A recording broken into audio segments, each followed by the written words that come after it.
A'udzubillahi minasyaitonirrajim. Bismillahirrahmanirrahim. Alhamdulillahirabbil alamin wassalatu wassalamu ala asyrafil anbiya'i wal mursalin wa ala alihi wa sahbihi ajmain. Assalamualaikum warahmatullahi taala wabarakatuh.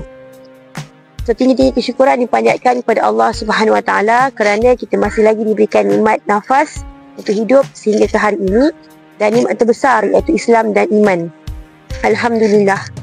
Tuan-tuan, puan-puan, sidang penonton yang dirahmati Allah sekalian, Assalamualaikum warahmatullahi taala wabarakatuh.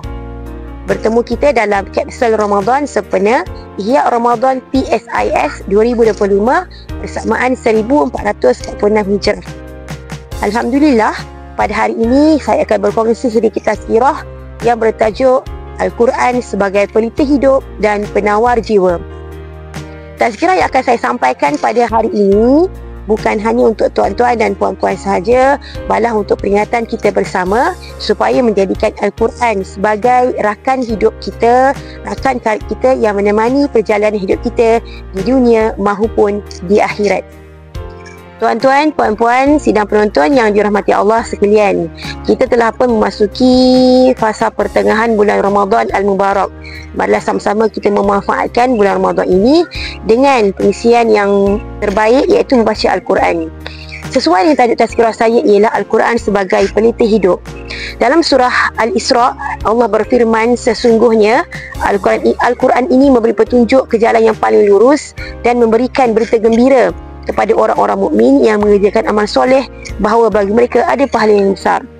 Seperti mana kita tahu, ialah Al-Quran merupakan kitab suci, mukjizat yang diturunkan kepada Muhammad SAW melalui perantaraan malaikat Jibril.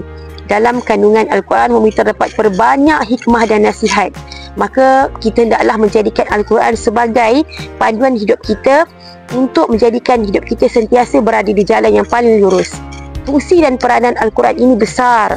Antara fungsinya ialah membawa manusia ke jalan yang benar dan menyelamatkan daripada kegelapan, kejahilan dan kesesatan. Apabila kita sentiasa melazimi bacaan Al-Quran, insya-Allah kita akan diberi ketenangan dalam hidup kita untuk sentiasa melaksanakan amalan kehidupan kita berlandaskan Al-Quran.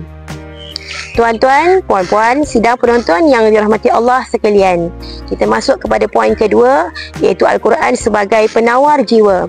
Dalam surah Al-Isra ayat 82, Allah Subhanahu Wa Taala berfirman yang maksudnya ialah, dan kami turunkan dari Al-Quran suatu yang menjadi penawar dan rahmat bagi orang-orang yang beriman, dan Al-Quran itu tidaklah menambah kepada orang-orang yang zalim selain kerugian. Maksud ayat tadi menjelaskan bahawa sebenarnya fungsi Al-Quran bukan hanya memberi tunjuk kepada mereka yang beriman, tapi sebenarnya Al-Quran adalah penawar bagi hati dan jiwa yang gelisah dan resah. Apabila kita selalu baca Al-Quran, kita akan diberikan ketenangan, sakinah dalam kehidupan kita. Apabila kita menghadapi pelbagai masalah, kita sebenarnya tidak perlu mencari laman sosial, tapi carilah Al-Quranul Karim agar kita sentiasa diberikan kekuatan untuk menghadapi ujian kehidupan ini. Apabila kita membaca Al-Quran, sebenarnya kita seolah-olah berkomunikasi dengan Allah Subhanahu Wa Taala. Allah memberikan ujian kepada kita, Allah jugalah yang memberikan jalan keluar kepada kita. Jadi, malah sama-sama kita membaca dan melazimi Al-Quranul Karim setiap hari. Tuan-tuan, puan-puan yang dirahmati Allah sekalian, antara cadangan yang kita boleh amalkan untuk menjadikan Al-Quran sebagai pelita hidup dan penawar jiwa yang gelisah dan resah, pertama ialah membaca dan memahami Al-Quranul Karim. Kedua, memahami makna dan tafsir Al-Quran. Ketiga, berzikir menggunakan bacaan dan ayat-ayat suci Al-Quran. Keempat, melaksanakan ajaran Al-Quran dalam kehidupan seharian kita. Kelima, mengajarkan ilmu Al-Quran kepada orang lain. Keenam, selalu mendengar bacaan Al-Quran secara konsisten. Dan akhir sekali ialah berdoa agar diberikan kekuatan istiqamah untuk sentiasa membaca Al-Quran setiap hari. Tuan-tuan, puan-puan, sidang penonton yang dirahmati Allah sekalian, secara kesimpulannya, marilah sama-sama kita menjadikan Al-Quranul Karim sebagai kawan baik kita, teman rapat kita, pendamping hidup kita. Apabila kita menghadapi masalah, carilah Al-Quran setiap waktu dan setiap masa. Sebenarnya di bulan Ramadan Al-Mubarak ini, sama-sama kita memanfaatkan Kelebihan bulan Ramadan ini dengan sentiasa melazimi bacaan Al-Quran. Berganda-ganda pahala yang Allah berikan kepada mereka yang sentiasa memanfaatkan bulan Ramadan, terutama membaca Al-Quranul Karim. Cubalah untuk baca Al-Quran setiap hari dan konsisten, dan cubalah untuk khatam Quran sekurang-kurangnya sekali di dalam bulan Ramadan. Tapi kalau dapat khatam berkali-kali, lagilah bagus.